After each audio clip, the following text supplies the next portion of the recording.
ಇತ್ತೀಚೆಗೆ ಸಮಾಜದಲ್ಲಿ ಹುಚ್ಚಿನ ಸಂಖ್ಯೆ ಸಿಕ್ಕಾಪಟ್ಟೆ ಜಾಸ್ತಿ ಆಗ್ತಾ ಇದೆ. ಆ ಹುಚ್ಚುತನಕ್ಕೆ ಕಾರಣನೇ ಈ ಮೊಬೈಲ್ ಅನ್ನುವಂಥದ್ದು. ಈ ಮೊಬೈಲ್ ಬಂದ ಮೇಲೆ, ಆ್ಯಪ್ಗಳು ಬಂದ ಮೇಲೆ ಸಿಕ್ಕ ಪೋಸ್ಟ್ಗೆ, ಯಾರ್ಯಾರದ್ದೋ ಪೋಸ್ಟ್ಗೆ ಕೆಟ್ಟದಾಗಿ ಕಮೆಂಟು, ಮೆಸೇಜು ಹಿಂಗಾಗ್ತಿರಲ್ಲ. ನೋಡಿ, ಇಲ್ಲೊಬ್ಬ ಯುವಕ ಹಾಗೆ ಮಾಡಿ ಜೈಲ್ ಪಾಲಾಗಿದ್ದಾನೆ. ಹೆಣ್ಮಕ್ಳ ಬಗ್ಗೆ ಅತ್ಯಂತ ಕೆಟ್ಟದಾಗಿ ಕಮೆಂಟ್ ಹಾಕಿದ್ದಂತೆ ಆ ಯುವಕ ಜೈನ ಸಮುದಾಯದ ಹೆಣ್ಮಕ್ಳ ಬಗ್ಗೆ ಅವಹೇಳನಕಾರಿ ಪೋಸ್ಟ್ ಹಾಕಿದ್ದ ಹಿನ್ನೆಲೆಯಲ್ಲಿ ಈ ಪೋಸ್ಟ್ಗೆ ಅಶ್ಲೀಲ ಕಮೆಂಟ್ ಹಾಕಿದ್ದಂತಹ ಉಮೇಶ್ ಗೌಡನನ್ನ ಅರೆಸ್ಟ್ ಮಾಡಲಾಗಿದೆ. ಅಜ್ಜಂಪುರ ಪೊಲೀಸ್ ಠಾಣೆಯಲ್ಲಿ ಕೇಸ್ ದಾಖಲಾಗಿತ್ತು. ಈ ಸಂಬಂಧ ಚಿಕ್ಕಮಗಳೂರು ಜಿಲ್ಲೆ ಅಜ್ಜಂಪುರ ತಾಲೂಕಿನ ನಿವಾಸಿ ಉಮೇಶ್ ಈತನನ್ನ ಅರೆಸ್ಟ್ ಮಾಡಲಾಗಿದೆ. ಇದು ಒಂದು ಪಾಠ ಅಂತ ಅನ್ಬೋದು.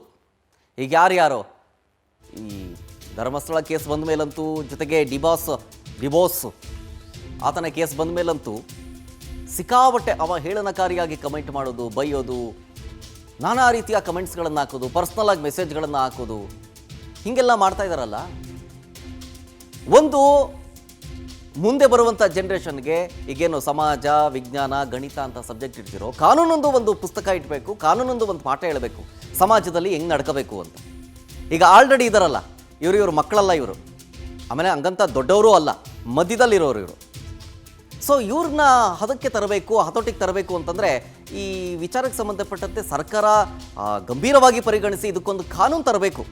ಕೆಟ್ಟದಾಗಿ ಮೆಸೇಜ್ ಹಾಕ್ತಾರಲ್ಲ ನೋಡಿ, ಅದೇನೋ ಸೌಜನ್ಯ ಬಾಡಿ ಸಿಗ್ತಿರಲಿಲ್ಲ ಅಂತ ಏನೋ ಒಂದು ಪೋಸ್ಟ್ ಇತ್ತು, ಅದರಲ್ಲಿ ಕಮೆಂಟ್ ಹಾಕಿದ್ದಾನೆ. ಜೈನ ಸಮುದಾಯಕ್ಕೆ, ಅಯ್ಯೋ ನಿಮ್ಮ ಜೈನ ಸಮುದಾಯಕ್ಕೆ ಅಂದ್ಬಿಟ್ಟು ನೆಕ್ಸ್ಟ್ ಕೆಟ್ಟದಾಗಿ ಮೆಸೇಜ್ ಹಾಕಿದ್ದಾನೆ. ಅದನ್ನು ತೋರ್ಸೋಕ್ಕೂ ಆಗಲ್ಲ, ಹೇಳೋಕ್ಕೂ ಆಗಲ್ಲ. ಹಿಂಗೆ ಮಾಡಿದವನೀಗ ಜೈಲ್ ಪಾಲಾಗಿದ್ದಾನೆ.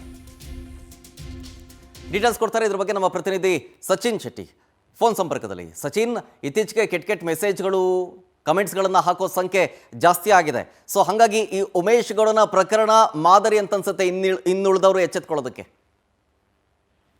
ಖಂಡಿತ ಶರತ್, ನಿಜಕ್ಕೂ ಕೂಡ ಇತ್ತೀಚಿನ ದಿನಗಳಲ್ಲಿ ಏನು ಸೋಷಿಯಲ್ ಮೀಡಿಯಾಗಳಲ್ಲಿ ಯಾವುದೇ ಒಂದು ಪೋಸ್ಟ್ ಹಾಕಿದ್ರು ಅಶ್ಲೀಲವಾಗಿ ಕಮೆಂಟ್ ಹಾಕೋದು ಒಂದು ರೀತಿ ಸರ್ವೇ ಸಾಮಾನ್ಯವಾಗಿತ್ತು.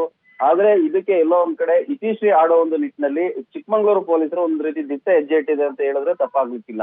ಏನು ಉಮೇಶ್ ಗೌಡ ಎಂಬಾತ ಏನಿರ್ತಾನೆ, ಆತ ಒಂದು ಸೌಜನ್ಯನ ವಿಚಾರವಾಗಿ ಒಂದು ಪೋಸ್ಟ್ ಹಾಕ್ತಾರೆ. ಆ ಒಂದು ಪೋಸ್ಟ್ಗೆ ಜೈನ ಸಮುದಾಯಕ್ಕೆ ಸೇರಿದಂತೆ ಅವಹೇಳನಕಾರಿಯಾಗಿ ಒಂದು ಕಮೆಂಟ್ ಹಾಕ್ತಾನೆ. ಕಮೆಂಟ್ ಹಾಕಿದ ಬೆನ್ನಲ್ಲೇ ಈಗಾಗಲೇ ಅಜ್ಜಂಪುರ ಪೊಲೀಸರು BNS ಆಕ್ಟ್ ಅಡಿ 196(1) ಹಾಗೂ 353(2) ಅಡಿಯಲ್ಲಿ ಈಗಾಗಲೇ ಪ್ರಕರಣ ದಾಖಲಿಸಿ ಆತನನ್ನ ಬಂಧಿಸಿ ಜೈಲಿಗಟ್ಟಿರ್ತಕ್ಕಂಥದ್ದು.